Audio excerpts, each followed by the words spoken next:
Hi, my name is Michael Corselli. I'm the chairman and founder of FLAIA. Thank you for your time and attention today.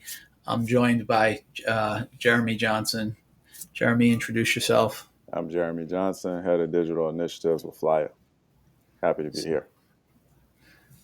So today we wanted to, discuss our experience with Vimeo and FLAIA moving to Vimeo, all of our events, and so far we're super happy with our decision to do that. And we just want to go over some of the new content and some of the thought leaders that we're bringing on to our program, and also, our thought process behind education, our thought process behind the marketplace, and what we're doing to make it a better experience for you all. So, with that said, Jeremy, what do we have coming up and when? So this month on the 20th at 9:30 is starting. We have the real estate direct lending and private debt. This is what we call season three, and this would be part eight. So the first, and just for anyone who doesn't know, when we do our conferences, it's basically an assortment of different industry leaders who speak on different topics that overlap with the theme of real estate direct lending and private debt. And so to kick it off, our first speaker is the illustrious Brian Bailey from Federal Reserve Bank of Atlanta. And his topic is Inflation Strikes Back, the implications for commercial real estate. Why don't you tell us about why you're so excited about this particular keynote, Mike? Well, I'm not going to give away some of the details. I had a good conversation with him yesterday. Um, I think that based on talking to my friends in the asset management world and talking to Brian, people may be surprised where the Federal Reserve's head's at right now. And I think you should tune in, listen to him. He has these like 100-page presentations. He goes through the content really quickly. He's an excellent speaker, well educated. He's got a ton of commercial real estate experience. He's worked at the Fed for a while. He's continuing his education, pursuing higher levels of education. Brian is awesome. He's been coming on for over 2 years now with us. We're excited to have him back, and he's addressing what everybody's thinking about, which is this inflation issue, right? So, um, and what the Federal Reserve is thinking about it, and how it's going to affect commercial real estate. So, join us 9:30 a.m. Eastern Time next week on Thursday, a week from tomorrow, the 20th, and uh, hear it directly from the horse's mouth. Um, you may have a different view than him, um, but he has been very consistent.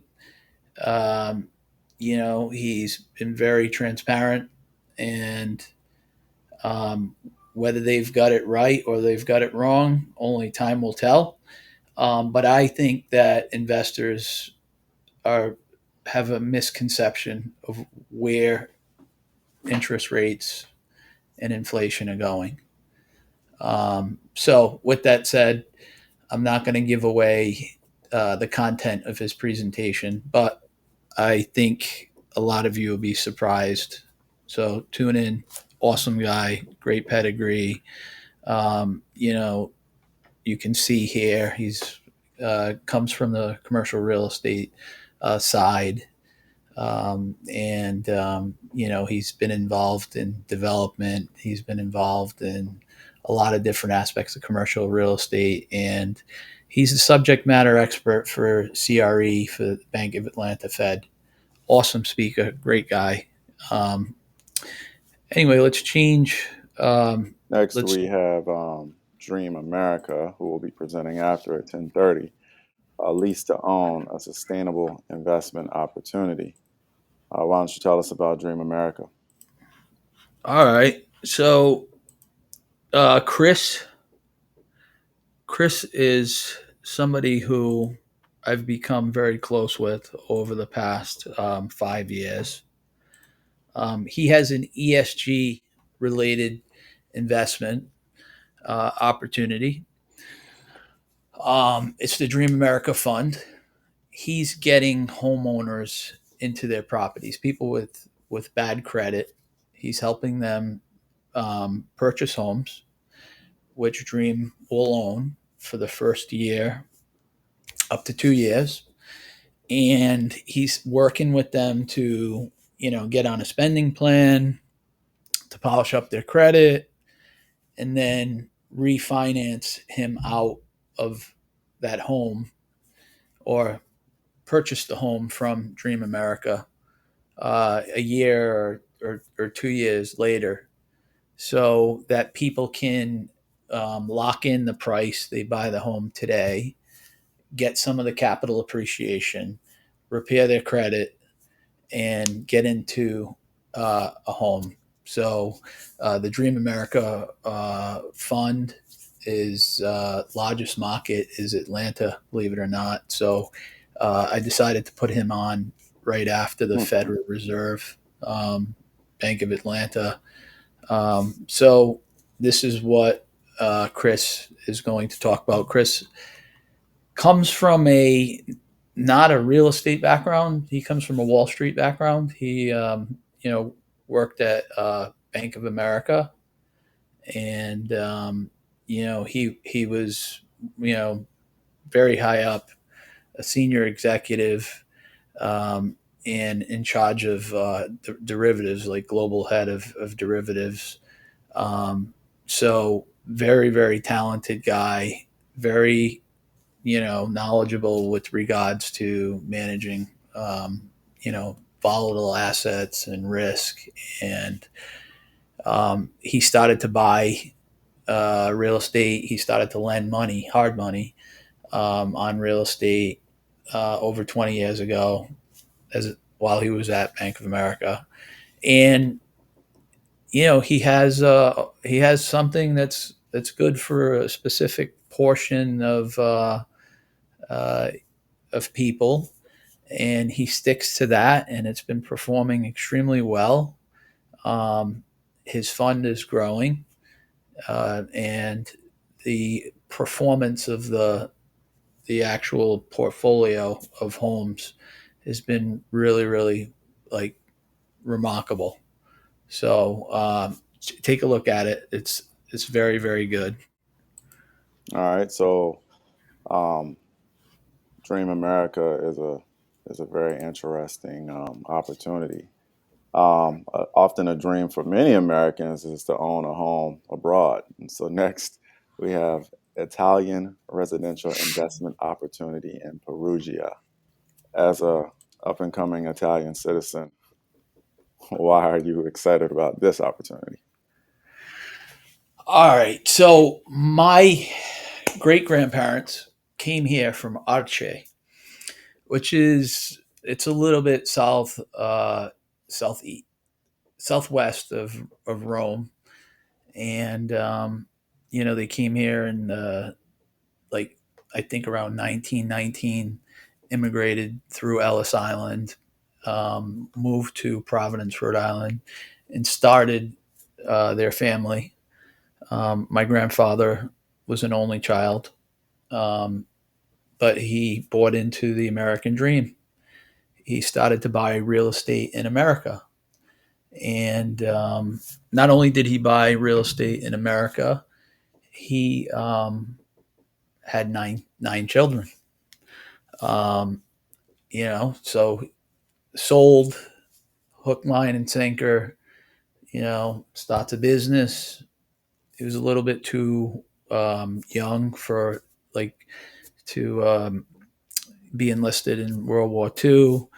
Um, but he was like just coming of age in that late 1940s. So he started a business. There was a really like large demand for tradespeople, people who weren't afraid to get dirty. So he started a plumbing, heating, air conditioning, ventilation business. And then he went into real estate on the side, and he would flip back and forth between those two businesses. Um, so Papa Gemma was a very hard worker, and it took him 30 years to get his business established, and to really start to accumulate, some wealth. Um, but when he did retire, he had some money, and he used to bring our entire family to Italy, and it was during these trips that we started to talk to him about getting his Italian citizenship. So before he passed away in 2014, he became an Italian citizen. So he had dual citizenship, the U.S. and Italy. So I am getting, my mother got hers, and through that, I'm becoming an Italian citizen. So um, in our office, we have a multi family office, and part of that multi-family office has been really focused on residential real estate in Italy. So we see the value of the dollar versus the euro, and we start to investigate a little bit whether or not it makes economic sense to, for Americans to take advantage of the purchasing power parity that we have with Europe. And if you look at Italy, their real estate market has not performed very well over the last decade. That, coupled with the fact that the dollar has been extremely strong, um, puts us at a unique advantage, um, versus somebody who lives in Italy, doesn't have that same benefit, um, because of the currency. They have the same benefit that the market's been going down for real estate for a while. It hasn't followed the U.S. real estate market. Um, so there's value there. And not only is there value, but our currency has a lot of buying power. So without giving away their presentation, um, this is an interesting webcast that we're doing. It's with two companies, Kroll, uh, Kroll Ratings, and Society Privé, the investment.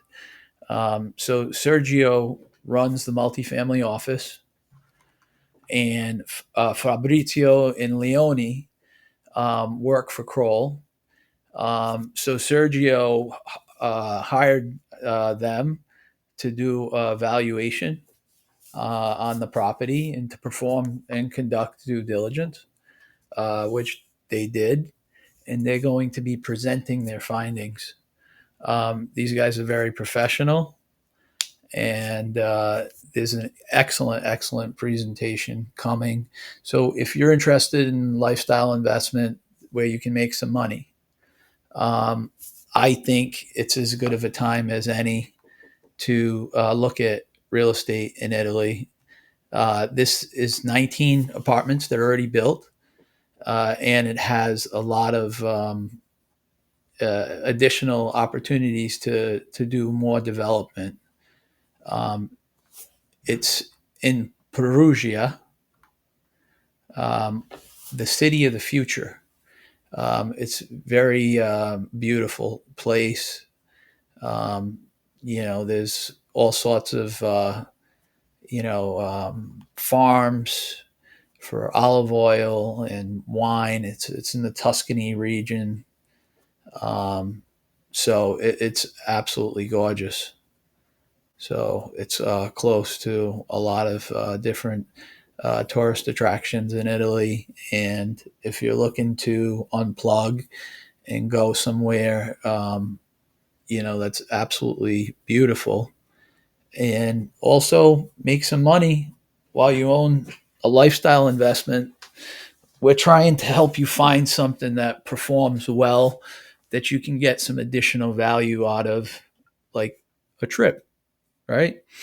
Um, anyway, this is a very solid club deal, or a very solid deal for one wealthy investor to pick up 19 apartments and do whatever they care to do with it and continue to develop the land. And these are really good people that have a long track record. They're trusted with a lot of people's money, and it's verified by Kroll, which is a great company, um, for its due diligence and its independence. So, After what that, what do you think about this lifestyle investing theme with uh, money going to Europe right um, now? I've met a lot of, I've gotten some Italian friends now that I've moved to Miami, which is new. There aren't a lot of Italians in Virginia. I hear it's a great place with a great climate. And there's been a big uptick I've seen with a lot of millennials who really love going to Italy, whether for weddings or just to go and escape. And so I think an opportunity like this is really promising, especially with the rise of Airbnb and people being able to create these curated events and experiences. With the euro being weaker, the dollar being stronger, the thirst for Americans and the upper middle class and above wanting to travel and have unique experiences with friend groups.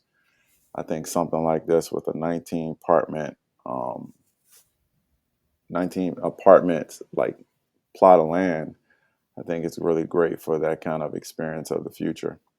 You get the Right. food and the sun and the culinary delights of Italy. So I think it can be a great venture for someone, the investor, to enjoy themselves as well as to make some good revenue from extending that experience to others, particularly Americans. So we have our some of our audience, Joseph Schiffer. He's watching now. He's saying hi, Jeremy. Yes. What up? What up? A premium finance expert. Um, really, really sharp guy. Good guy. He's got a webcast coming up in about 3 or 4 weeks. Um, so helps rich people get richer. It's an honorable job. House money makes the world go round. So All that right. next So title is reliable inflation adjusted cash flow plus strong returns in the Sun Belt region, value add fund opportunity with PIA Residential. You go way so back with PIA. Danny Catan. Danny Catan. All right. So Danny is one of these guys who's just got a tremendous amount of energy, and he is one of these guys that is like not only great with people and connecting people, but he's great with like the details and the follow through. Danny's one of these guys that if he says he's going to do something, he does it. And I got to meet Danny when I was on the board of BBVA Compass Bank, which has now been sold, the U.S. subsidiary, and he was there as well. So I got to meet Danny at these board meetings, and he happens to be in the real estate game with multifamily apartments, and he's been very, very, very successful. He has a very strong track record in this space, and he's put a couple of projects on our platform. He's done well on our platform. So tune in, look at Pia, look at what they're up to. These guys are honest, solid guys. They've been around the block. Um, they did a lot of really good stuff before and after the great financial crisis. And, they're risk averse. So they love the Sun Belt region. They're experts in the space. Tune in and get a taste of what he has to talk about. What's been your experience dealing with Danny and his company? My favorite number one is that he's an information junkie. He told me one time we had a call. He's like, "I'm looking at porn," and then he turned to a screen and it was real estate statistics, and he was like, "This is porn to me." So, just his humor, his knowledge, it's been great. And I think he, like you said, he's a serious guy who's like got a lot of energy, and he's always trying to learn, and he's I always tell looking you, you just for threw me a curveball there. I'm like, we're supposed to be authentic, but maybe that's a little too authentic. Well, that's how he said it on the last webcast as well. So, I was like, Jeremy, you're not supposed to be talking about our members like that. That's wrong, man. nah. So it's taught me a lot, and You just gave me a little tweak. I have to admit. All right. So the interesting thing about our site is you can use our site and you can basically like look into people's backgrounds, the events that they spoke at, the events that they're going to be speaking at. You can also check out the marketplace, and then if you want to like look at, like any of these opportunities, um, you can look at them by searching on our marketplace. So there's Jimmy Levy, Danny Catan, Saul Levy, and you can get into their backgrounds over here. You can look at a description of the company.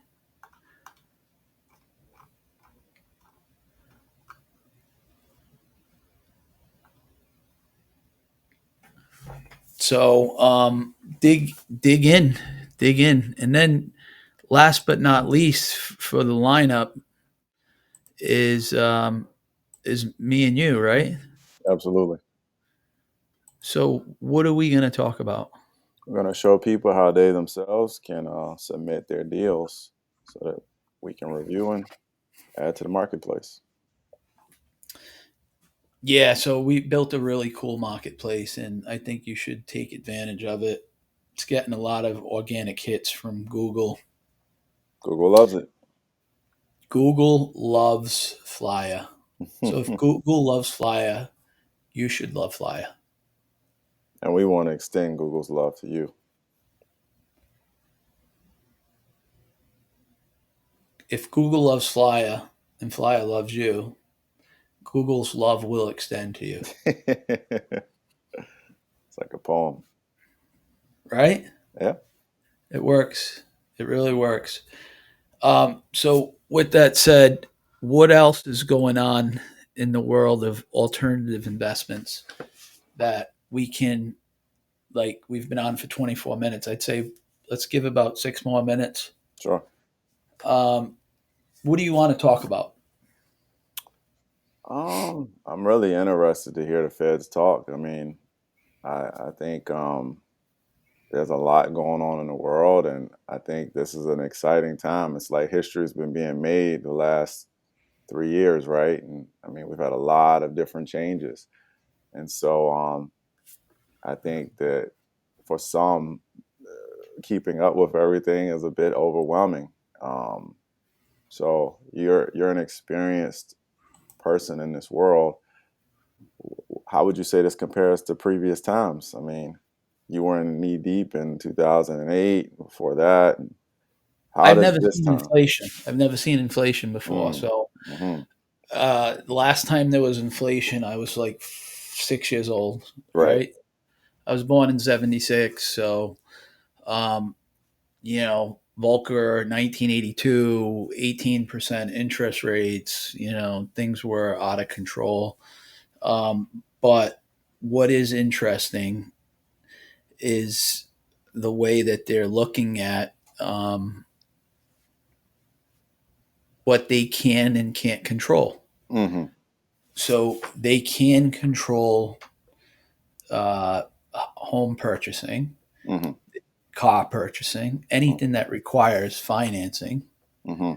The thing that they have a hard time controlling is like daily necessities, like food, medications, stuff like that. So um, they're breaking it down into two types of inflation. Okay. One one type being durable goods, Hmm. the other type being non-durable goods. And What would be an example of durable and what would be non-durable? well, let's look up the definition of a durable good, right? So without speaking, tangible products that can be stored or inventoried and have an average life of at least 3 years is a Hmm. durable good. So Okay. a non-durable good is something shorter than that. So, like for instance, a durable good is a car, a washing machine, a dryer, a refrigerator, and these typically need financing. Got it. So if they raise the cost of financing from 0 to 3%, um, the cost of money just went up. To like in 0 to anything is infinity, right? Hmm.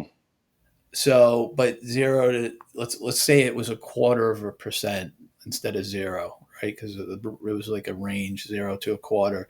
So let's say it was a quarter of a percent. Um, the cost of capital is practically nothing. 4x is 1%. 8x is 2%.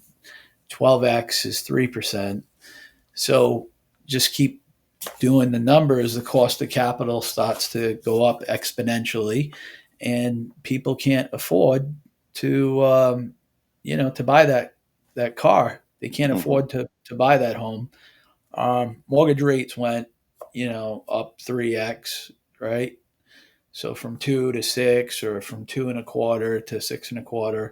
So that $1 million house, the interest on the money costs 3 times today is what it did like a year ago. So they know very clearly they can slow down the housing market. Hmm. They can slow down the automotive market. Hmm. Um, they are worried that they can't stop the competition for a loaf of bread, I see. which scares me a little bit. Hmm. It means to me that they're gonna go further, um, and it what it means to me is, um, and I was having another conversation with somebody completely different. Um, this guy who runs a family office, and he was basically telling me yesterday that he um, thinks that the only way to stop wage inflation is to crush the labor market. And, um, we're not there yet. People still are reluctant to lay people off because how hard it was to get people to work over the Hmm. last couple of years. So until they can't afford to keep those people on, they're not going to lay them off, right? So everybody's waiting for hopefully the economy to like snap back so that they don't have to cut their labor force. But if the Fed keeps increasing, eventually the economy's going to go into recession. If we haven't been in one since March or April of this year, so it's a precarious situation that we're in. Um, you know, there's a lot of people who are suffering for basic necessities like food, Right. right? And usually it wasn't the U.S. that's been dealing with these issues. It's the Chinese. The Chinese have been like super sensitive to because they have such a large population. Super sensitive to the price of food. Mm-hmm. Um, you know, they can't stimulate their economy so much, and then they've got like 800 million people who are competing with each other over loaves of bread. Right. Right? There's really what 1.2 billion people in China, Yeah. but like the middle class can afford it, but there's like a lot of like poor Chinese people who can't afford to spend um, the extra money. So um, the CCP is very they're sensitive to the price of food because they know that if a loaf of bread becomes like too expensive for 800 million people, they're going to have massive Problems. problems to deal with. So I think our country is sort of going through this with housing. We're going through it like on workforce housing stuff like Mm-hmm. that. We're going through it on the basic necessities of living, Right. and I think it's the hangover from COVID and all the funny money that got put into the system to prop things up, and now they're trying to mop it up, and it's causing all sorts of financial engineering problems like we've been seeing in the UK. Mm-hmm. Um, that coupled with maybe some supply chain issues still lingering around, decoupling from China. Um, so How do you think that affects like broader Europe or Latin America or Africa? I mean, if we're having and we're the number one producer or one of the number one producers of food, how does that affect these places that import food? um, so they're it's going to be hard Yeah. if they're importing food and our currency's strong, right? But it's not only that. That's actually another issue that's on the mind of the Fed. Not so much for us in the U.S., but you know, Ukraine, which this is a supply chain issue. Mm-hmm. And this is one of the things that Brian's going to go into a lot of detail about next week is how that food issue in the Ukraine, as like food export coming from the Ukraine, is through the roof, and how that's been disrupted. And even though we have our food locked down, if our farmers can sell their food Right. internationally at much higher prices, our food costs go up as Pressure. well. Yeah, like even though you're saying like, hey, we've got our food locked down, right? That's what you just said, right? Yeah. Well, do we if it can be sold at a higher price outside the US? Same with like oil. Yeah. So we end up experiencing that same, Pressures, yeah, even if it's at a different level of priority, where it's just more expensive, it's still available. We're still competing with the globe for our food supply. yeah, absolutely. I mean, it's an interesting perspective. Like, you've been saying it. We've got our food locked down. You know, we have a lot of resources in this country. We're full of resources. We have our food, but here's an example where we're not in a war, so you can't, like, prohibit free market economies. Right, So the dollar's getting strong versus like just about every currency in the world, and um, like these people are pushing up the price of basic necessities, like a loaf of bread, like wheat, right? Corn, right, to feed their populations, and our farmers are being offered higher prices selling their goods elsewhere. So they're going to do that, and we're not in a war, so you know you can't use those wartime, like, powers, which is why we subsidize and we have our food supply as a national security interest.